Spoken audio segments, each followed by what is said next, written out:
Yo, what's up mga parts? May Red Light Moto. Hello po sa aking mga followers and subscribers dyan. So ayan, ano bang dahilan kapag ka nag-uusok yung motor nila? So isa lang ang dahilan niyan, par. Benta mo na yung motor mo. Kasi pinabayaan mo. O ito ha, merong dalawang klase na usok yung motor natin. Pagka itim at syempre at yung puti. Kapag ka itim yung usok ng motor na lumalabas sa motor natin, ibig sabihin rich lang po yan, so over sa gas. So ang solusyon yan, adjust kayo sa carburetor nyo. Huwag masyadong sobra sa gas. Ito naman yung pinaka gusto natin, yung puting usok. Kapag ka umuusok na yung motor natin, ng puti, ibig sabihin dalawa lang ang pwedeng mangyari niyan. Tinamaan yung bore kit mo, yung black, or sira na yung valve seal mo. So paano natin malalaman kung alin dyan sa dalawa?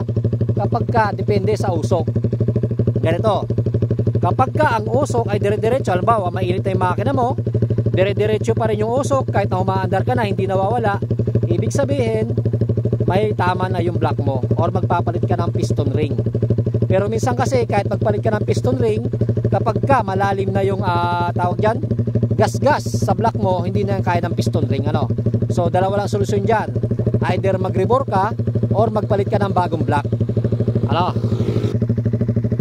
So ito naman, kapag ganyan, naka-idle ka at sobrang init na ng makina mo, naka-idle ka at nag-uusok siya, kapag ka naka-idle ka lang, ibig sabihin valve seal naman yung palitan. Nag-uusok siya kapag ka naka-idle kasi mahina yung babataas ng valvula mo. Doon pumapasok yung oil sa may valve seal mo. Pero kapag ka mabilis, kapag nirip mo nawawala, ibig sabihin kasi yan, hindi nakakapasok yung langis sa may valve seal mo. Kaya ibig sabihin, kapag ka naka-idle ka at nag-uusok, tapos pag nirip mo naman ay nawawala, or umandar ka is nawawala, ibig sabihin sa valve seal lang yan. So napakadali. Mas okay yung gayon, ganon, pagka valve seal lang yung palitan, diba? Kasi mas mura. Di tulad ng bore, medyo mahal-mahal lang konti. Pero syempre, meron namang may mura, meron may mahal, depende na lang sa budget mo. So yan ang dalawang klase kapag ka nag-uusok yung motor mo, either sa bore mo or sa valve seal natin. Ano naman daw yung kapag ka umuusok, kapag ka sa umaga, so pero pagka uminit nawawala na. So pagka ganun, par, normal lang yon.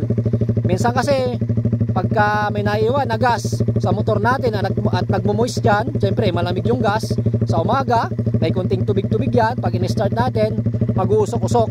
Kaya normal na minsan nag-uusok-usok siya, pero pagka sobrang init na, nawawala na. Pero pagka hindi nga nawawala yung usok, kahit umaandar ka na at mausok pa rin yung motor mo, ibig sabihin may tama na yung bore mo. Palitan ng piston ring o bibili ka na ng bagong bore.